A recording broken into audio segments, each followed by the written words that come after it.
Hi, this is Sean with Ohmmu Energy, and today we're going to show you how to swap and upgrade the 12-volt battery in your BMW i4.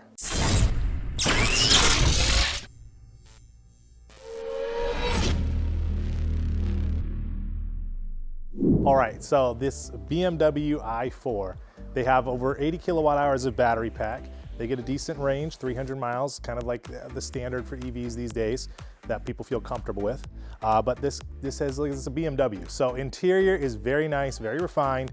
You sit in it and you feel like your classic BMW. It's a beautiful interior, nice materials, great fit and finish.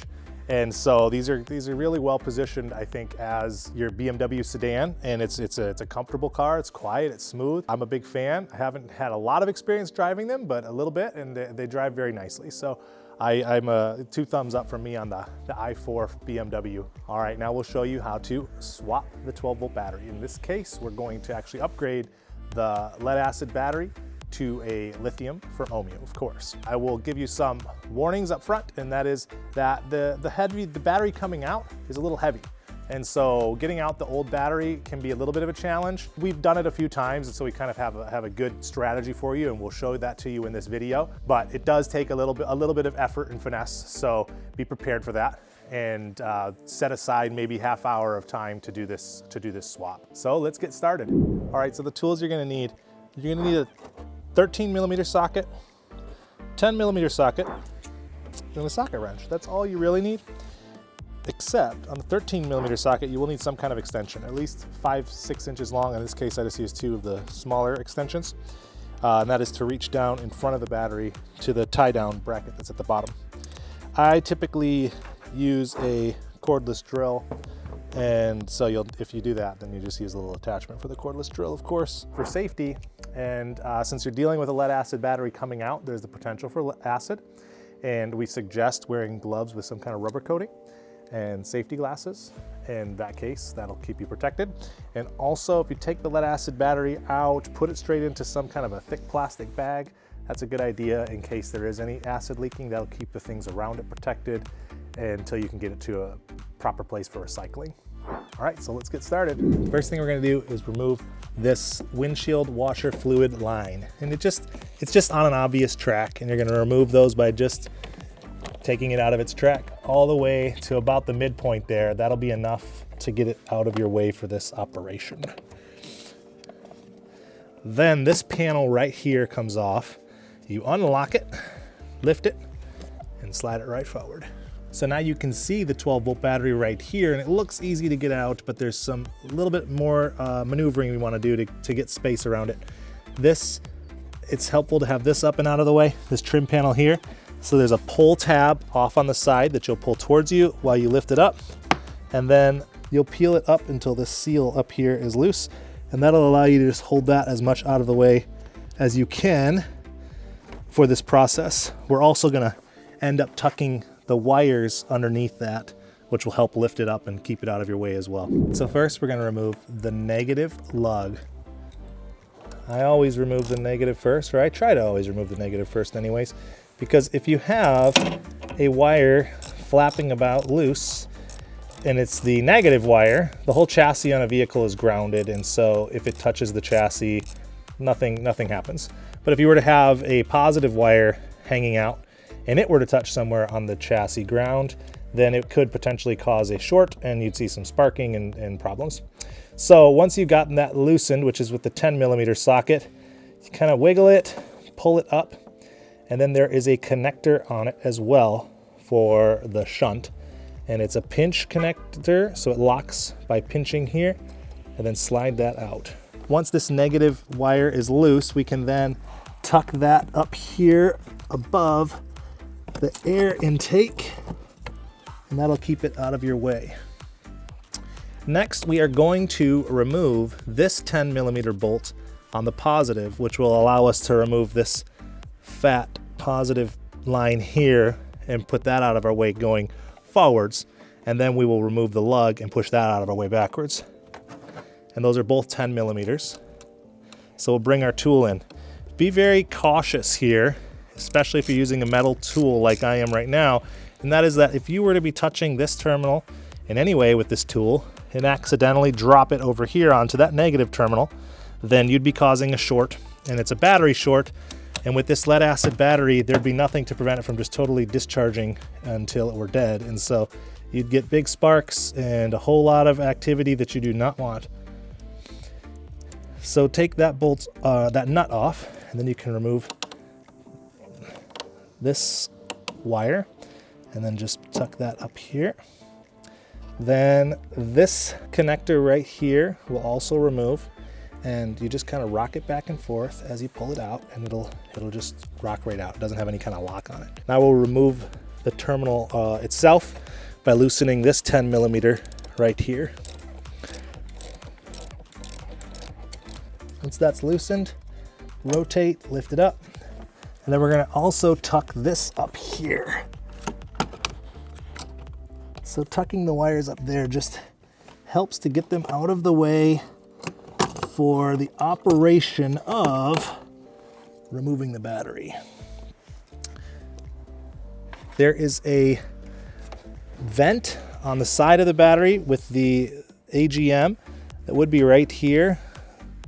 And you just pull that out, and you're just gonna leave that tube. You don't need it anymore with the lithium, so you can tuck it away on the side or do whatever you want with it. But you'll want it to be out of the way for when you are putting the battery in and out, because it'll sit in this channel right here, which is a critical, very little tolerance space for how this battery is manipulated to come in and out of the spot that it's mounted in. So next up is a 13 millimeter, and we're gonna go straight down the front to detach the tie down bracket that is down there.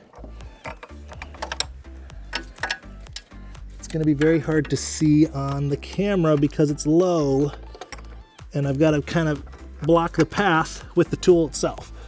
But it's the only thing that's down there in this direction. So once you get that loose, then you should be able to fit your hand down there and lift out the bracket, and the bolts should stay attached to it.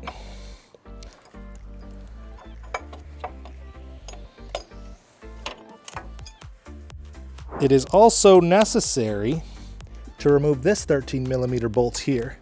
And that is because it gives you just a few extra millimeters of play while you're pulling the battery out through that space.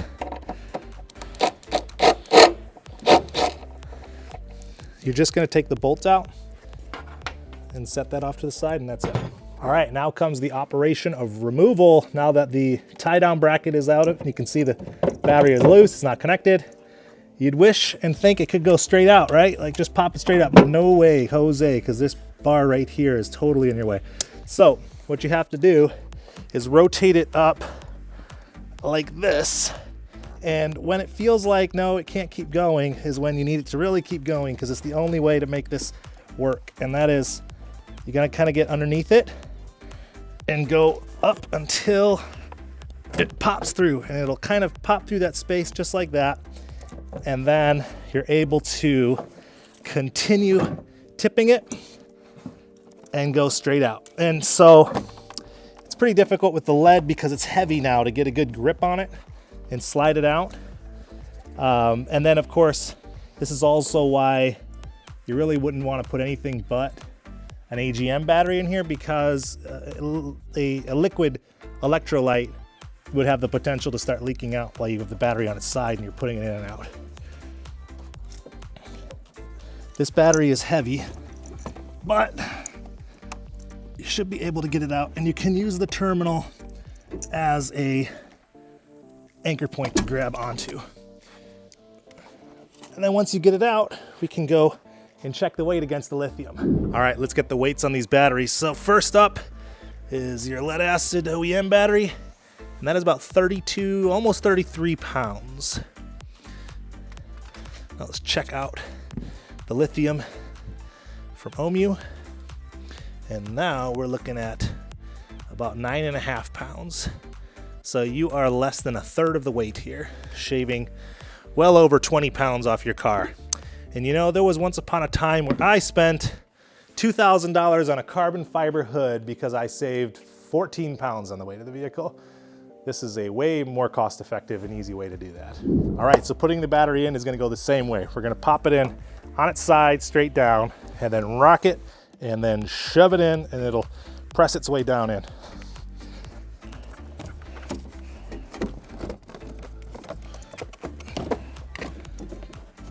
You gotta make sure everything that could obstruct your path is out of your way, and the most annoying little thing that'll keep on kind of happening is that little vent tube will keep kind of getting in your way. So that's the one thing to look out for. Once you feel like you've got it fully in the tray, then just push it away from you and down, and it'll slide in, because this side of the bracket is kind of angled, and by removing that bolt, it allows it to flex just a little bit, so you're able to get it to slide down in that path. And now we will re-secure the battery and reverse all the steps we just did. So first we'll put in battery tie down bracket. That goes in the front. So get that all lined up by hand, and then start the thread just a little bit with your fingers to know you're in the right spot. Then you can bring in your tool and snug that down.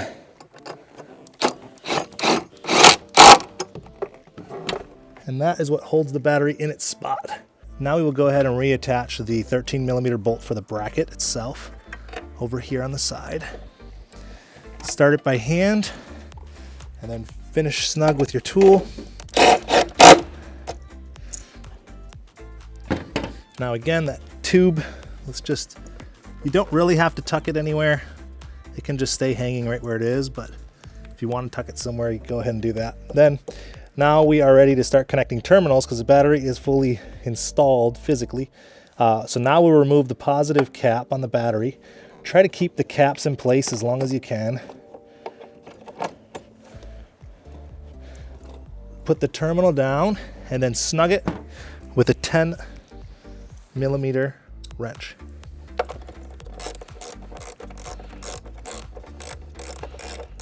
Once that is firmly in its place, we can put the fast on tab back on by just sliding that in, and you can kind of bend it down a little bit to get it out of your way for putting the next connector on, which goes here, and then bring back in that 10mm nut.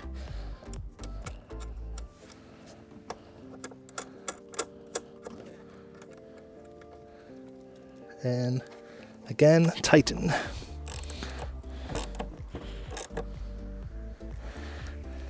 Now you've got all the positive connections made. Let's move over to the negative side. So we'll remove the cap off of the negative side of the terminal of the battery, reconnect the shunt connector to the negative terminal. Just press it in, you'll hear it click. Then this last connection, try not to let the terminal just kind of dangle and tap the top of the battery terminal here, because it'll create little sparks and arcs as things start to energize in the car. So try to line it up the best you can, and then make it in one smooth kind of quick motion where you keep contact the whole time once it starts contact. Once you've got that firmly pressed down, now we'll go ahead and tighten the negative terminal.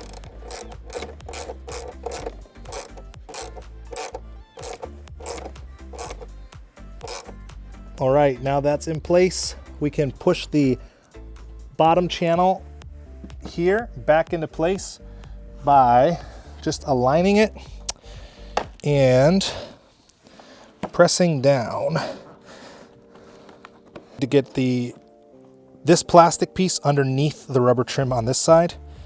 So lift that up a little bit if you need to, and then get that right up into its slot, and then press in, and you'll hear it and feel it kind of securely connect there.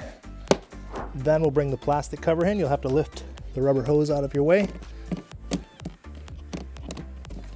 All right, so we bring the plastic in, make sure these hinges are secured and that it slides down into its spot.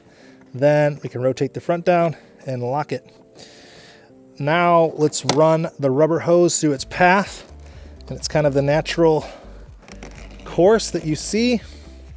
Just make sure that it's secured again so that it's not flopping around while you drive.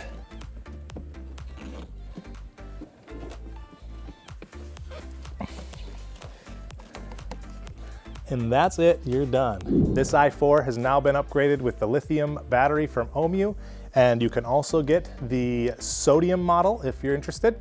We have them both on our website at ohmmu.com. That's ohmmu.com. And if you have any reason to reach out to us, please feel free to do so. We love to hear from you. Support@ohmmu.com for email, or you can go to our support site, and that's support.ohmmu.com. Thank you for watching, and as always, enjoy your cars.